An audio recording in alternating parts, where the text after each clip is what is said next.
What is up, everyone, and welcome back to Review It. Today, we're going to be talking about WWE's pay-per-view from last night, Fastlane, and a little bit more of the crazy crap that happened tonight on Raw. But first, let me introduce ourselves here at Review It. My name is James, and along with me is my buddy Bryant Evans. Hey everybody, how's it going? Awesome, man. All right, so before we get into the review, like I said in the last one in our Deadpool review, which if you haven't seen it, make sure to see it. We're doing this. It's different. It's something new. It's something that neither of us have ever really done before. So we're working out the kinks. I think progressively we're getting better and better at it. We've got new equipment coming on the way that should be able to improve our quality. But for this review in particular, we don't want to focus anymore on like numerical scores, but really just the describing what we think, and you, the viewers, picking your own opinion based on what we say. So the same thing's going to work here with Fastlane. We're going to go match by match, discuss our thoughts, on each thing. And then at the very end, we're going to say overall thoughts on how the pay-per-view was, which, spoiler alert, it was pretty awful, if I do Yeah, say so myself. yeah, it had some matches that had some potential, and then it just kind of all went downhill. I mean, it was an okay pay per view. Yeah, I mean it had a couple bright spots, but it felt like every bright spot there was 2 to 3 really awful parts. Um, so let's get into this. So Bryant, kick us off. Let's start with the first match. Well, for the first match, you had the pre-show during on the WWE Network. You had the pre-show, which was Alberto Del Rio versus Kalisto, a best of 2 out of 3 falls, I might add, for the United States title. Wait a minute, a United States title match in the pre-show? Yeah, they didn't bother to put one of the main title belts that was on the WWE for forever on the actual show. They put it on the pre-show, which is not something that a lot of people really watch. Right, and that, as we're going to find out very soon, is one of the many questionable decisions that WWE decided to make with this pay-per-view. Um, But for the match itself, I thought it was fine, predictable. It's good to see that Kalisto actually managed to keep the belt again rather than giving it back to Del Rio, who myself personally I can't stand him. He's boring, just along with the whole League of Nations. He's not interesting at all.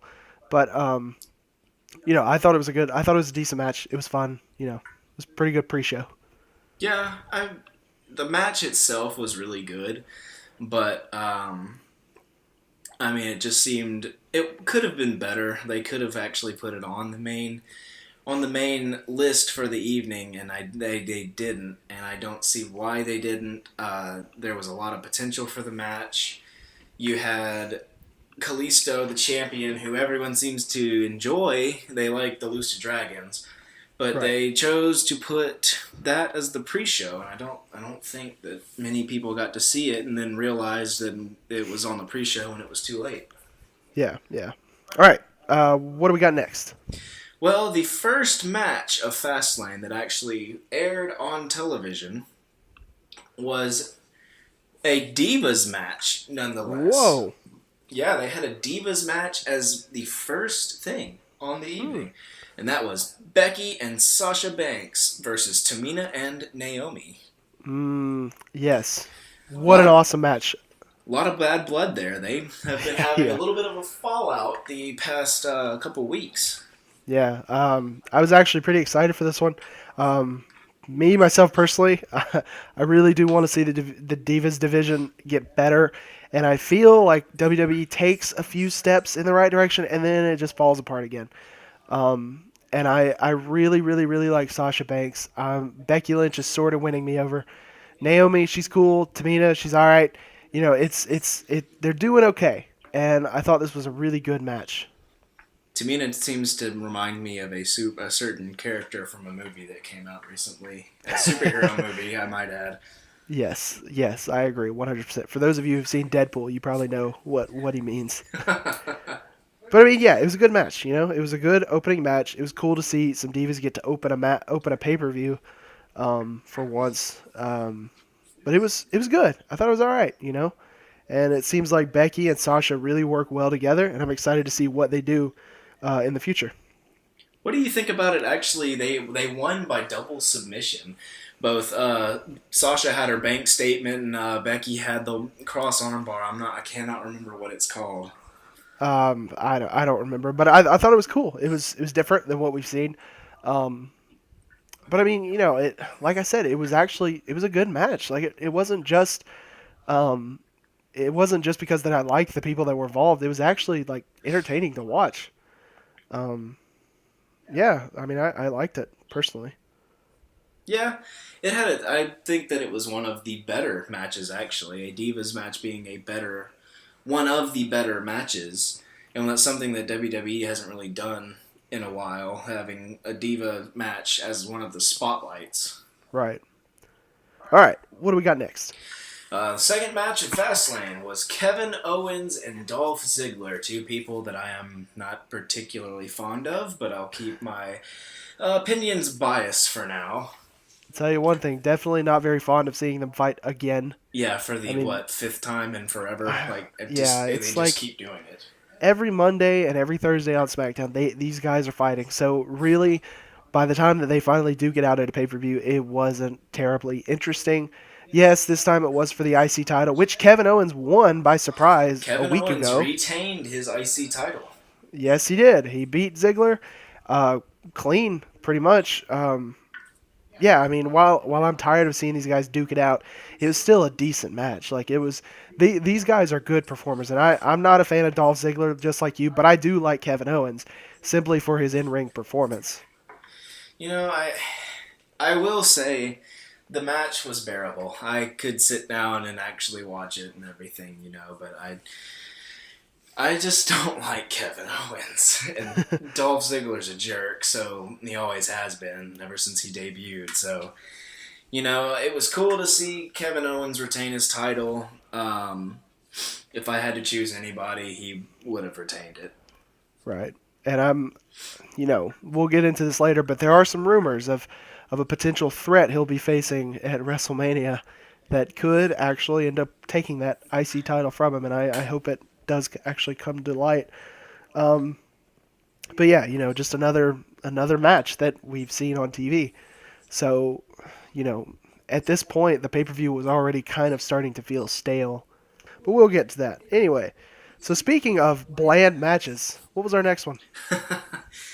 It's a six-man tag team with the Wyatts. Ah, The Wyatts, those scary individuals, all four of those horrible men that just do dastardly deeds in the WWE, versus Big Show and Kane and Ryback.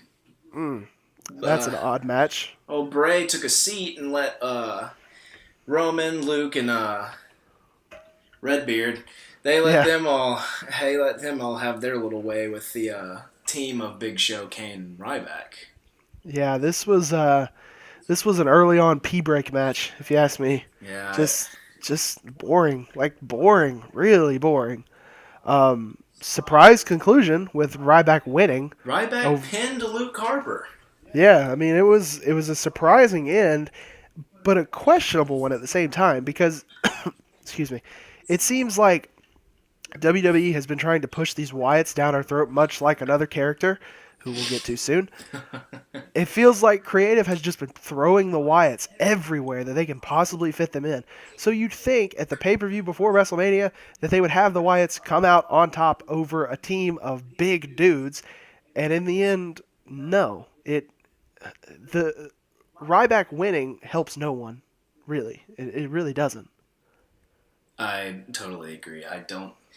I mean, the match had its moments where it was pretty decent, but most of the time I find myself looking at my computer or not paying attention to the match itself because it's just bland. You see the Wyatts every week attacking someone new, and it's like this team of Big Show and Kane. Yeah, Big Show and Kane have had their moments as a tag team way back when, but Ryback in the mix, I don't see how he even fit in. I mean, he's been attacked by the Wyatts, but then again, in the current day, who hasn't been attacked by the Wyatts? Right. Um, yeah, just overall kind of a bland one. Surprising conclusion, but nothing really progressed here at all. But we did have a match that did actually progress a pretty interesting storyline. So, what was that match? The fourth match of Fastlane, we have Brie Bella and Charlotte for the Divas Championship. Yeah, after Daniel Bryan, which is Brie Bella's husband, if for any of you don't know that, Daniel Bryan recently retiring brought tears to everyone's eyes, including mine. I was very upset to see him leave, even though it was a long time coming. Um, but once again, this match showed that Fastlane was predictable from the start, and Brie Bella. Everyone knew from the moment this match was announced that she was not going to walk out of there holding the Divas title, and she didn't. No, Charlotte won by simply beating her, pinning her with a figure eight. Though, if you noticed, Brie was not in the greatest position in the ring because any logical person would have reached back 2 inches and grabbed the rope. Brie was literally 2 inches from the turnbuckle and didn't even try to grab the rope. Yeah, this was something that we kind of joked about for the rest of the night. That it was just like, and of course it's all scripted, it's all fake, blah blah blah blah blah. We know, but come on, I mean, she was literally a forearm's length away from the rope, and she could have easily just reached back and grabbed it, Would have taken and no it didn't effort. even. Yeah, and it didn't even look like she was trying. It looked like she just briefly raised her arm up and then said nope, and then tapped. That's it. I mean, it was pathetic. It was a pathetic ending to what could have been a decent match, even though it was just oh man, it was so freaking predictable. So Um, you want to move on to the fifth match, or do you want to continue on with the Divas Championship? no, we all know where that's going. The Divas match was boring, predictable, and God, I hope they do something at WrestleMania because this is ridiculous. I agree. Well, for the fifth match, we have this little feud that came to a head about 4 weeks, or maybe 3 weeks ago, of AJ Styles versus Chris Jericho, Y2J. Ah, leading man of Fozzy. Yeah, that.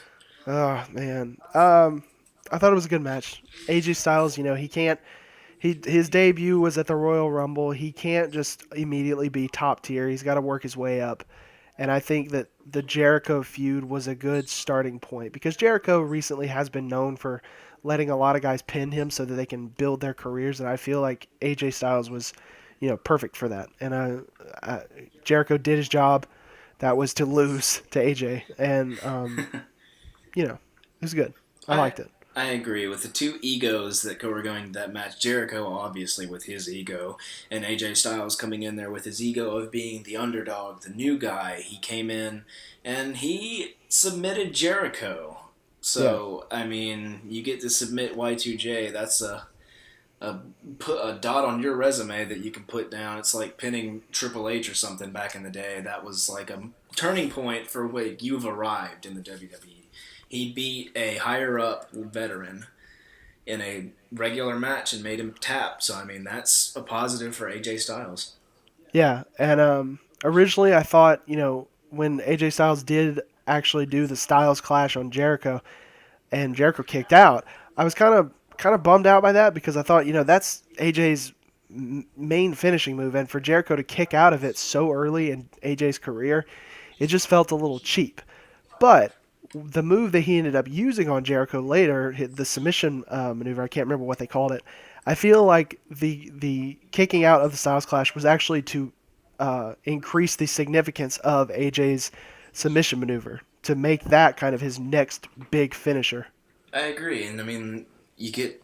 It's not every day you get to make a veteran tap, and I mean Jericho's got the walls of Jericho. That's put many a person out of the ring, beating any opponent, and just having AJ pin him, or I mean submit him. I'm sorry, so having him be submitted was, I think, a milestone in AJ's career. Yeah, I agree, 100%. Um, all right, so what we got next? One of my favorite wrestlers of all time came out to do a cross promotion of both of their talk shows. Do you know what that is, James? What is that? The Cutting Edge Peep Show promoting their new Ah, show, Edge and Christian, that show that reeks of awesomeness. the revolution that the WWE has been waiting on, or is it? It was. They had a good time out there, and then the New Day kind of came out there and ruined it a little bit. No, no, no, no, no, no. The New Day was the better part of it, honestly. I I hate to be a sticker for the to be old school wrestling, but I think Edge and Christian should have had their pay per view moment where they got to go out there and just promote their show.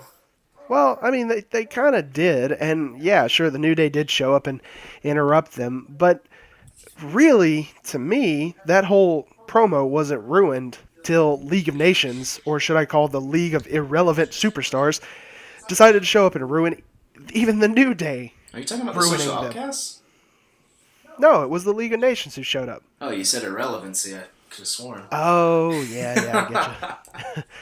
No, no, it. The League of Nations, they're the most boring thing. And I mean, the social outcasts are a problem, but the League of Nations, come on. I mean, I'm come on. I might add that the New Day was set to be the Edge and Christian Peep Show guest host. However, they came out in the middle of the promo, and I was a little upset. However, I was not as upset as when the League of Nations came out there, and it totally was. They were out of place. I don't know why they just showed up. Yeah, it was. It started out fine, and the main focus of that entire promo was to promote the show that was premiering last night. But once the New Day came in, did their thing, and were about to leave, and then the League of Nations showed up, it felt like a really bland, just stupid promo that was meant to take up time. I agree. It made Yeah, it kind of dampened it. I mean, yeah, but Fastlane all in all kind of was a damper. I mean, it was kind of just dragging on, kind of bland. yeah. It's crazy that it felt like it was going on forever, but at the same time, it felt like such a rushed pay per view because it finished like 15, 20 minutes early. Well, Um, yeah, now we're down to the last two matches, well, which speaking of being rushed and dragged on, how about this? This I have labeled in my notes as a filler match. They cannot put the United States Championship match as the semi-main event, but they can put R-Truth versus Curtis Axel as yeah, as a right before the main event. Why was that even a match? Why wasn't that on the pre-show? That makes so much more sense than having a championship match on the pre-show. and it was really just a continuation of this whole Gold Dust and R-Truth thing that's been going on, which has been dumb from the very start. And this was, I mean, I wasn't so much angry as I was confused while watching this because we're going along okay, and then out of nowhere we get a filler match in the middle of a pay-per-view. What?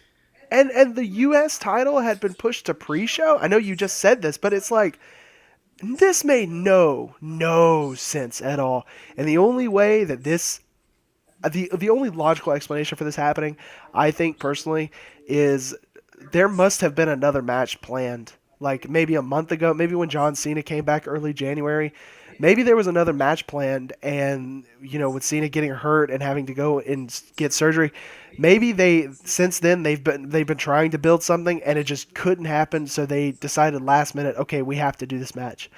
That's the only explanation for this because if WWE really, from the start had this idea to do this match, there are some serious problems out there. I mean, you've got a title match and you choose to take, I hate to say irrelevant superstars, because I mean they are superstars on the roster, but come on.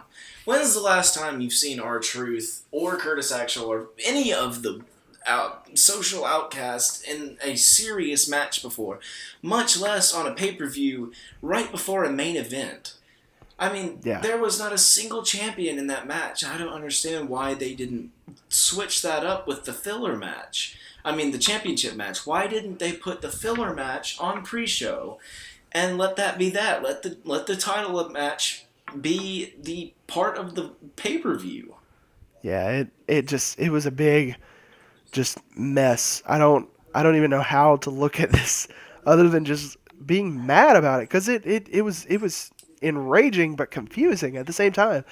And like I said, there really is no logical explanation for this other than they had something else planned. It didn't work. They found out last minute and had to come up with something on the spot, and that's what happened. That's the only explanation here.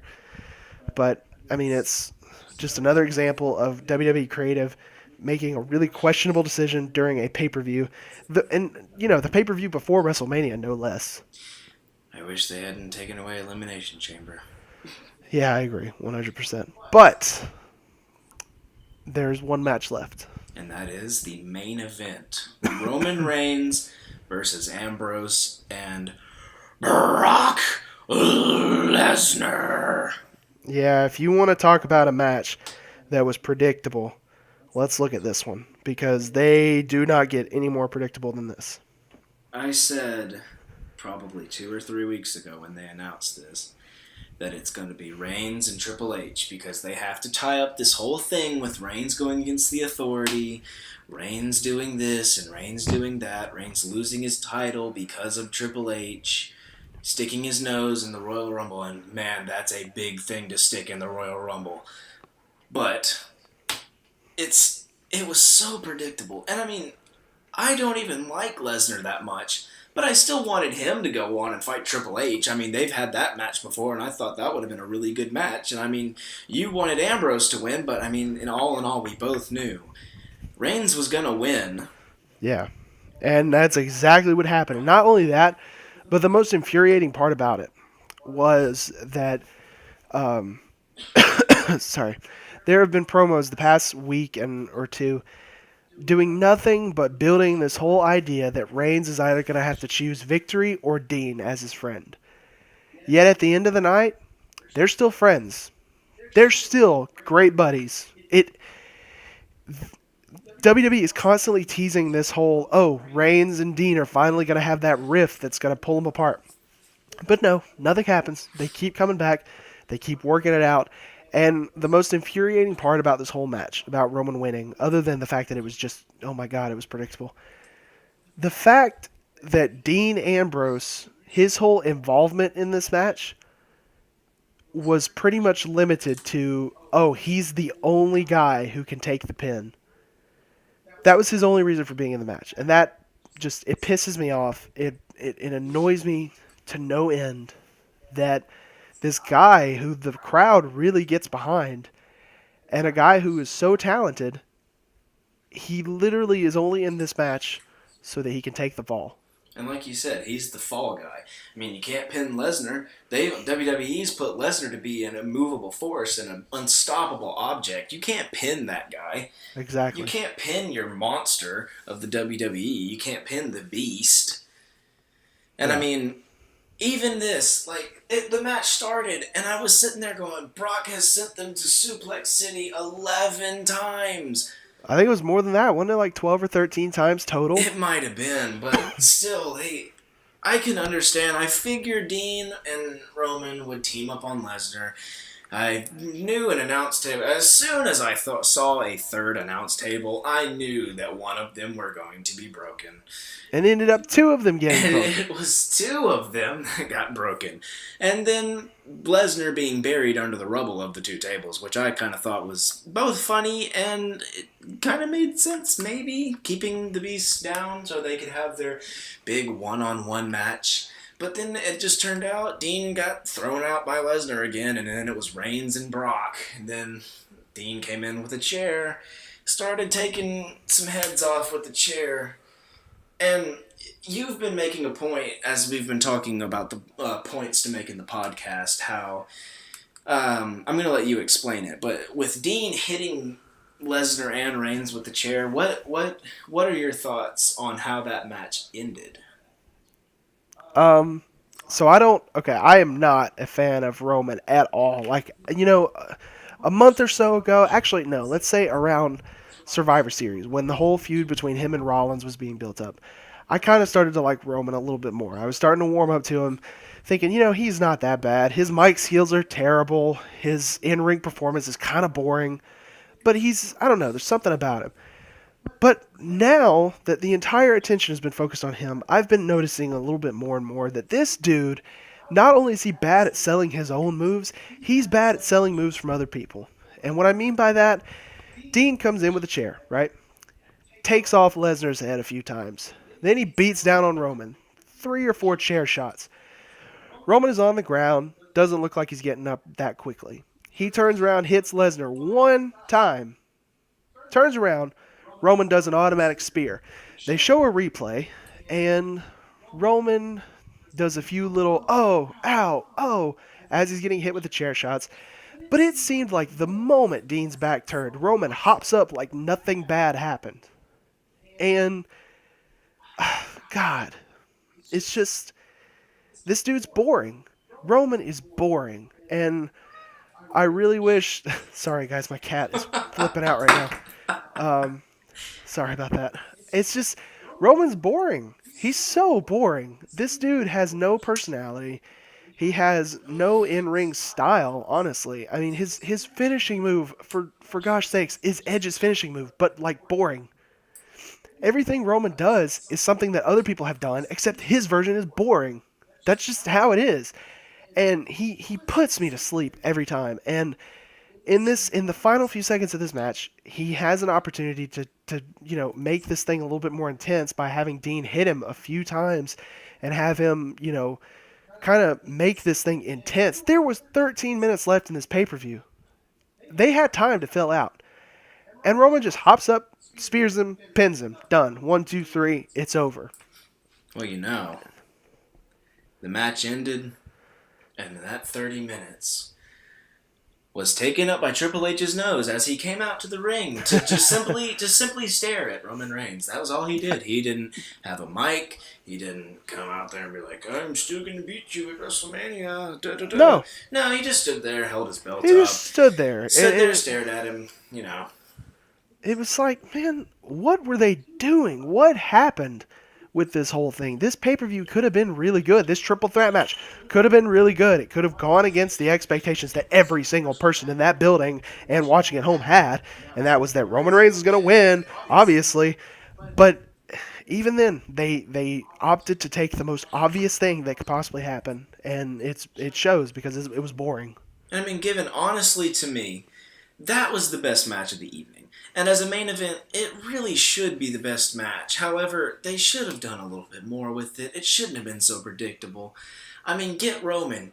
You got hit by the chair 3 times. Lesnar took 6 chair shots. Lesnar's like, oh gosh, roll out of the ring because it hurts so bad.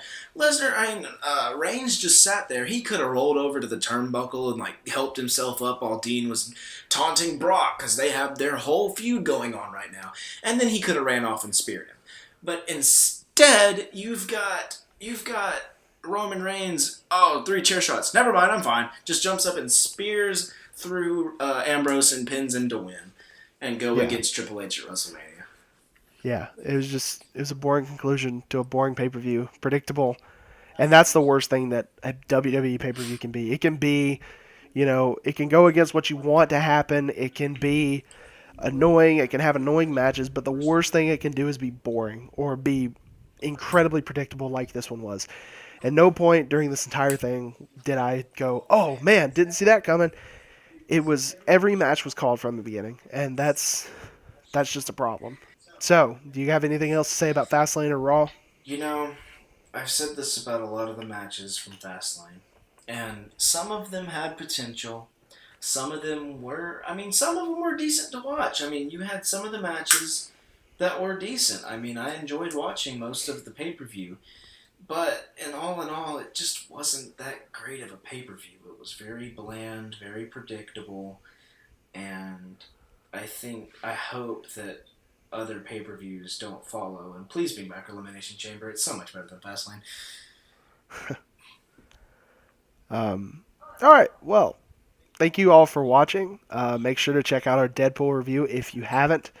And make sure to like this video, share it with your friends, let other WWE fans that you know, let them know about our stuff. Direct them over here so we can introduce them to all this awesome stuff we got going on.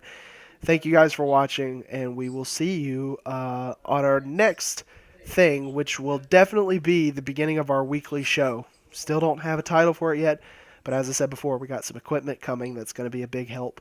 And whenever that starts, which hopefully it'll be beginning of March, then we will really kick review it into full gear.